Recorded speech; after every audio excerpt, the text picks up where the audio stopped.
अस्सलामुअलैकुम। ईद उल फितर दुनिया भर के मुसलमानों के लिए एक अजीम जश्न का दिन है। ये खुशी, मुसर्रत और अल्लाह की तमाम नेमतों के लिए शुक्रगुजारी का दिन है। लेकिन अगर आप ईद उल फितर के दिन सो गए तो क्या होगा? मायूस ना हो, क्योंकि शुक्रगुजार होने के लिए और बहुत कुछ हासिल करना बाकी है। सबसे पहले ये तस्लीम करना ज़रूरी है कि ईद उल फितर के ज़रिए सोना दुनिया का ख़ात्मा नहीं है। ये एक गलती है, लेकिन गलतियाँ ज़िंदगी का एक फितरी हिस्सा है। अहम बात यह है कि आप इस गलती से सीखें और इसे अगली बार बेहतर करने की तरकीब के तौर पर इस्तेमाल करें। दूसरी बात यह है कि याद रखें कि ईद उल फितर का दिन सिर्फ तकरीबात और दावतों का नहीं है।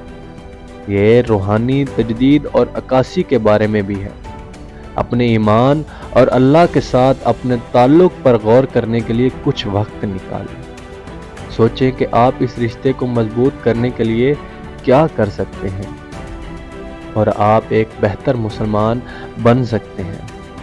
इसे अपनी कम्युनिटी को वापस देने के एक मौके के तौर पर इस्तेमाल करें। अपने दोस्तों और कुंबा वालों तक पहुंचाएं, खास तौर पर वो लोग जो शायद अकेले हों या जदोजहद कर रहे हों। ज़रूरतमंदों को अपनी मदद पेश करें और मेहरबानी और मोहब्बत फैलाएं। आखिर में ईद उल फितर के ज़रिए सोना एक धचका हो सकता है, लेकिन ये दुनिया का ख़ात्मा नहीं है।